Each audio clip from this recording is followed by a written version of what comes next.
नमस्कार। जब भी झारखंड का जिक्र होता है तो अक्सर मन में जंगल, खनिज और बड़े बड़े उद्योगों की तस्वीरें बनती हैं।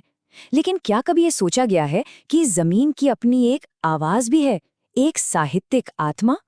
आज हम झारखंड के इसी छिपे हुए भाषाई और साहित्यिक खजाने की पड़ताल करने वाले हैं।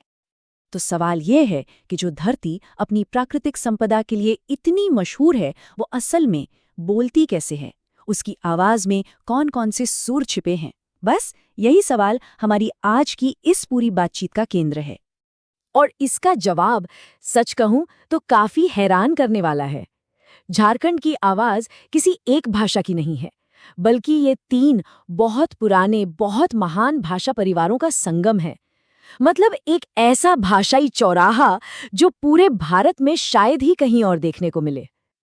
तो आज के सफर में हम क्या-क्या देखने वाले हैं?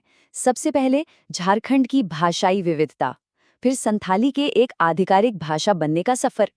इसके बाद मिलेंगे संस्कृति के कुछ संरक्षकों से, बात करेंगे उन भाषाओं की जो दूरियां मिटाती हैं, और आखिर में सुनेंगे जमीन से जुड़ी आज की कहानियां। चलिए शुरू करते हैं।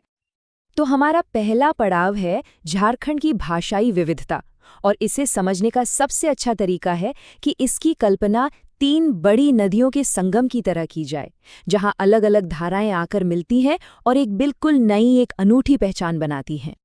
यहाँ देखिए, ये कितना दिलचस्प है कि ये तीनों परिवार एक ही जगह पर एक साथ मौजूद हैं। एक तरफ है ऑस्ट्रो एशियाटिक भाषाएं, जैसे संथाली और मुंडारी, तो दूसरी तरफ है द्रविड़ परिवार की कुड़ुख। और कमाल की बात यह है कि इनके साथ साथ भरोपिये परिवार की हिंदी, खोटा और नागपुरी भी फल फूल रही हैं। ये जो विविधता है ना, यही झारखंड की असली ताकत है। अच्छा, अब बात करते हैं झारखंड की सबसे प्रमुख आदिवासी भाषाओं में से एक संथाली की। ये सिर्फ एक भाषा की कहानी नहीं है, ये अपनी पहचान और सम्मान के लिए किए गए एक लंबे संघर्ष की कहानी है।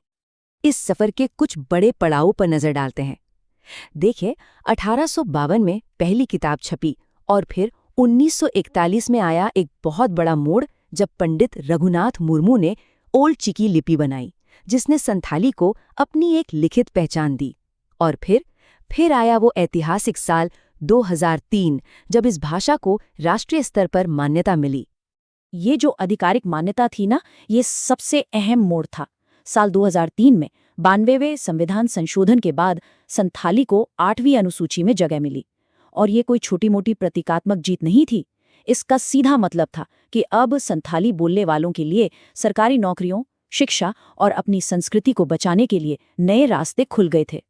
ये लाखों लोगों के स्वाभिमान की एक असल जीत थी।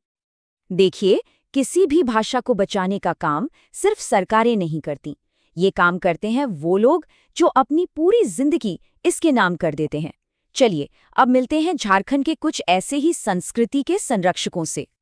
जरा सोचकर देखिए, एक ऐसी किताब जिसमें किसी एक समुदाय की पूरी संस्कृति, उनकी भाषा, उनके रीति रिवाज, उनका सारा ज्ञान समेट दिया गया हो। फादर हॉफमैन का इंसाइक्लोपीडिया मुंडारे का ठीक यही है। ये मुंडारी समुदाय के लिए सिर्फ एक किताब नहीं, बल्कि उनकी पूरी दुनिया का एक आईना है। और यहीं से पता चलता है कि अपनी अलग पहचान, अपनी परंपराओं को बचाने की इच्छा कितनी मजबूत होती है। जैसे संथाली के लिए ओल चिकी है, ठीक वैसे ही हो भाषा के लिए वारंगशिती है। लोको बुद्रा ने इस लिपि को बनाकर ये पक्का कर दिया कि हो भाषा की अपनी एक आज़ाद और गौरवशाली पहचान हमेशा बनी रहे। हर भाषा को एक ऐसे नायक की जरूरत होती है जो उसे साहित्य की ऊंचाइयों तक ले जाए। खोटा भाषा के लिए वो नायक थे श्रीनिवास पानुरी। उनका काम इतना मौलिक और इतना महत्वपूर्ण था कि लोग आज भी उन्हें खोटा भाषा का वाल्मीकि कहकर सम्मान देते हैं। यहाँ तक कि उन्होंने कालिदास के मेघदूत का भी खोटा में अनुवाद किया था। अच्छा, जब इतनी सारी भाषाएं एक ही जगह पर हों, तो उन्हें आपस में जोड़ने के लिए एक पुल की भी जरूरत पड़ती है ना? झारखंड में कुछ भाषाएं बिल्कुल यही काम करती हैं। वे अलग अलग समुदायों के बीच एक संपर्क सूत्र बन जाती हैं। और इन भाषाओं में सबसे खास है नागपुरी। इसे अक्सर झारखंड की लिंक लैंग्वेज या संपर्क भाषा कहा जाता है। चाहे आदिवासी हो या सदान, जब अलग अलग भाषा बोलने वाले लोग मिलते हैं तो बातचीत अक्सर नागपुरी में ही होती है। ये भाषा एक धागे की तरह है जो झारखंड की विविधता को एक माला में पिरोती है। और भाषाएं सिर्फ बोलचाल से ही नहीं जोड़ती, वे लिखे हुए शब्दों से भी जुड़ती हैं। 1880 में जब घर बंधु पत्रिका छपनी शुरू हुई तो ये सिर्फ एक मैगजीन नहीं थी, ये एक साझा मंच बनाने की शुरुआत थी जहां पूरे इलाके के लोग एक दूसरे के विचारों को पढ़ सकते थे, समझ सकते थे। तो हमने पुरानी भाषाओं और लिपियों की तो बात कर ली, लेकिन एक जरूरी सवाल ये भी है कि आज ये भाषाएं कहाँ हैं? क्या आज की कहानियां भी कह रही हैं? तो चलिए अपने आखिरी हिस्से में देखते हैं कि आज के लेखक इन भाषाओं का इस्तेमाल आज के झारखंड की सच्चाई बताने के लिए कैसे कर रहे हैं। ये बात बिल्कुल सही है, साहित्य सिर्फ मनोरंजन नहीं होता, ये समाज का एक तरह से एक्सरे होता है। और अब हम जिन किताबों की बात करने वाले हैं वो आज के झारखंड की आत्मा, उसके दर्द और उसकी उम्मीदों को देखने की खिड़कियां हैं। जरा इन उपन्यासों पर गौर कीजिए। रणेंद्र का गायब होता हुआ देश विलुप्त होती असुर जनजाति की पीड़ा को आवाज देता है। वहीं महुआ मांझी का मरांग गोड़ा नीलकंठ हुआ विकास की क्या कीमत चुकानी पड़ती है, यूरेनियम खनन के विनाशकारी असर को दिखाता है। ये लेखक अपनी भाषा का इस्तेमाल सिर्फ कहानी सुनाने के लिए नहीं कर रहे, बल्कि समाज के सबसे जरूरी और चुभते हुए सवालों पर आवाज उठाने के लिए कर रहे हैं। तो आखिर में ये सवाल हमारे सामने है। हमने देखा कि झारखंड की साहित्यिक विरासत कितनी गहरी और कितनी विविध है।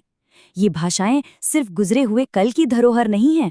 नहीं, ये आज भी जिंदा हैं, सांस ले रही हैं।